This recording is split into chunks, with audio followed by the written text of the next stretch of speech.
Yang kedua, adab menunaikan hajat yang diajar dalam Islam ialah menjauhi dalam lubang pada tanah atau pada dinding dan seumpamanya.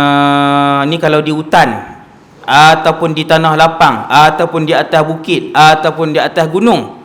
Jangan kencing dalam lubang pada tanah atau pada dinding, dinding sikit kan, dan seumpamanya, kerana ia akan menghasilkan, sebab apa sebenarnya? Menghasilkan perkara-perkara yang menyakitkan. Yang tu sebab utama dia sebenarnya. Sakit, siapa sakit? Kemungkinan dalam lubang tersebut terdapat binatang berbisa seperti kalajengking atau ular, lalu ia keluar dan menyakitkannya. Lubang ular, kencing-kencing dia keluar, dia nak patuk siapa? Patuk ular juga. Kawan tu pun kencing kan. Kencing duk tengok orang pula, takut orang nampak. Yang ular tu duk bangun dekat dah. Ni jam. Ni jam. Jadi Islam kata jangan kencing dalam lubang ni, tempat binatang, tempat binatang berbisa. Maka kadang-kala boleh memudaratkan kita, atau kadang-kadang terdapat dalamnya haiwan yang lemah. Cuba tengok, kalau dalam tu ustaz, ustaz semut kan dia patuk. Islam tak bagi juga. Kalau ada haiwan yang lemah, ia boleh menyakitkan binatang tersebut. Menyakitkan binatang ada dosa tak? Binatang tak mukallaf. Macam mana? Binatang tidak mukallaf, dia tak ada pahala, dia tak ada dosa. Binatang itulah. Adakah menyakitkan dia, membunuh dia dengan sengaja, menyiksa dia, ada pahala dan dosa? Jawapan dia ya, ada dosanya. Seperti mana yang Nabi sebut, memberi makan pada setiap yang bernyawa di kalangan binatang itu ada pahalanya, begitulah juga menyakitkan setiap binatang yang bernyawa juga ada dosanya. Hadis hak Nabi sebut tu ialah memberi makan kepada mana-mana haiwan yang bernyawa, maka itu juga dikira pahala. Kita tanam pokok, buah ke apakah, binatang duk main patuk, 5 ekor burung main patuk, kira sedekah tak? Kira sedekah. Subhanallah. Maka orang Islam dia kena berseni dalam membanyakkan pahala untuk mendapatkan redha Allah Subhanahu Wa Taala.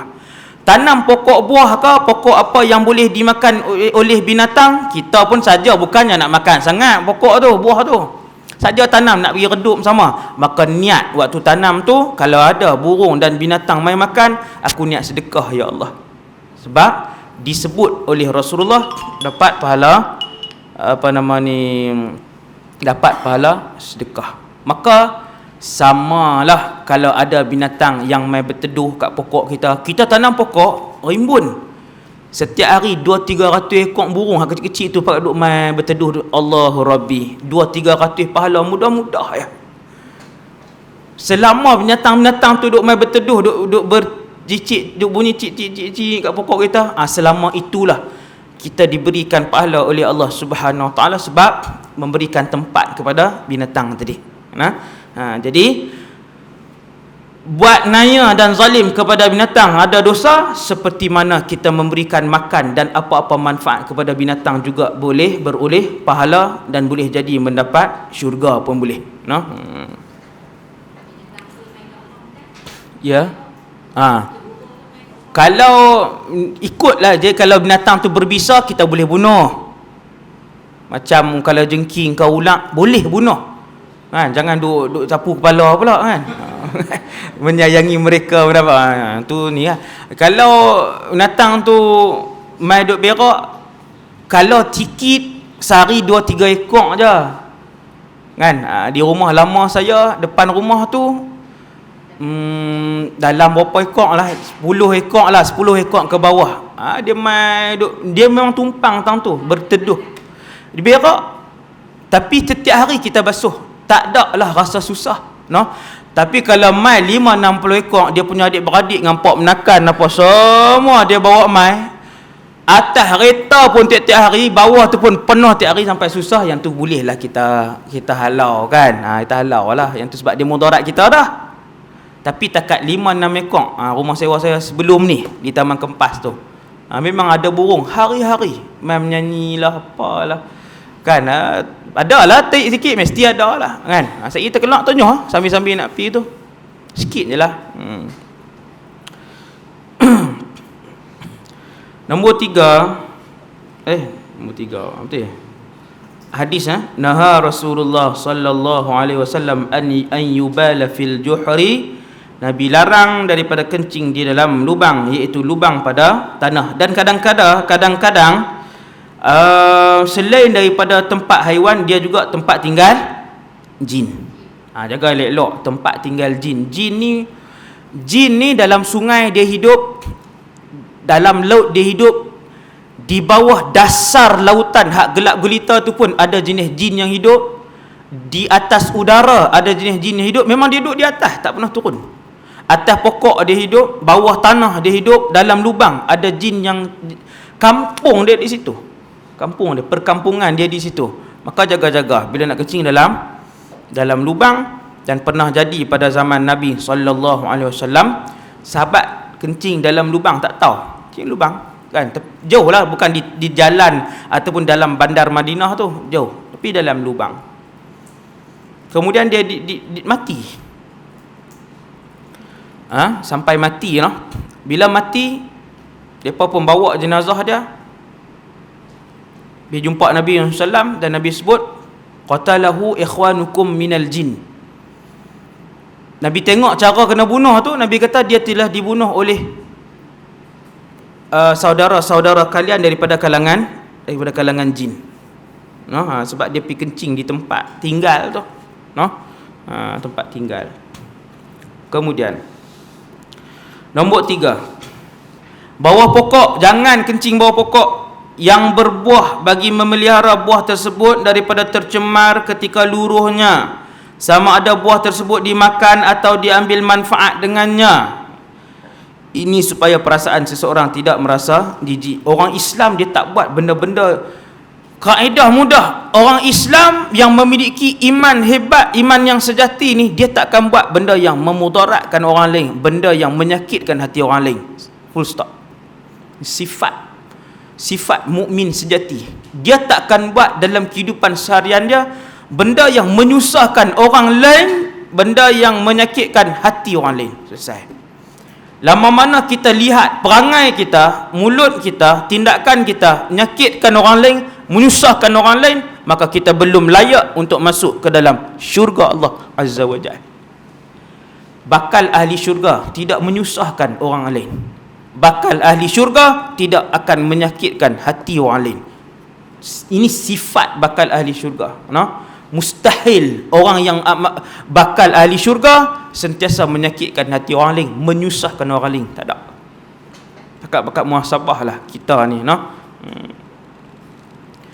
Nombor 4, air yang tenang ataupun bertakung. Ini kerana jiwa manusia akan merasa jijik dengan air tersebut, sekalipun air itu banyak dan najis tersebut tidak merubah rasa, bau atau warnanya. Kita jumpa ayam bertakung, lebih pada 2 kolah lah, 6 kolah bertakung tu. Kita pergi kencing ataupun pergi berak, orang ni akan pergi ambil semayang tak di situ? Kalau nampak orang takkan ni. Sungai yang luas pun, kalau kita pergi kencing di tebing tu, kencing di tebing, padahal sungai luas, habis kita kencing, ayam bawa, kita kata kawan kita, hampir ambil semayang betul-betul tempat aku kencing tadi. Dia pergi tak tentu? Dia tak ambil semayang tentu. Nampak? Fiqah hajang, orang akan merasa jijik dengan tempat tu. Tak kira lah ayam tu bertakung ke, tak bertakung ke, sikit ke, banyak ke. Bukan soal dia banyak, bukan soal dia sikit. Manusia akan merasa jijik dengan tempat kita baru buang ayam kecil dan ayam besar tadi. Maka jangan buang di dalam tempat tu. Kalau ayam sikit, dia memang akan membuatkan orang merasa jijik, satu. Yang kedua, akan membuatkan ayam tu jadi mutamathilain, mutanajis. Akan membuatkan ayam tu jadi mutanajis. Tapi kalau ayam banyak, yang tu dia tak jadi mutanajis lah. Sungai. Jadi orang dulu yang duduk tepi-tepi sungai, tandas mereka kat mana? Sungai. Saya tepi sungai juga. Tapi tandas kami dalam rumah kan. Tandas dalam rumah. Kalau yang jiran-jiran saya duk rumah betul-betul tepi sungai tu, zaman saya hidup dulu, zaman saya hidup dulu macam mati tau. Zaman kecil dulu, waktu celik-celik mata tu, lepas umur 6, 7, 8, 9 tu, saya mendapati bahawa kampung kami semua dah ada tandas dalam rumah. Cuma ada orang-orang lama, umur 60, 70-an, hak duk betul-betul tepi sungai, kita pi, dia akan ada tandas.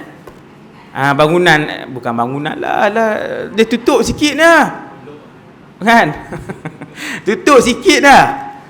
Kita pun buka pintu tu, adalah kayu dia rentang sikit.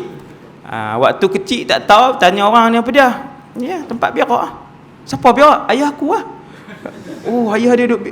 Dia tandas ada dah dalam rumah, cuma untuk mendapatkan kepuasan sebenar. Sambil gulung rokok daun.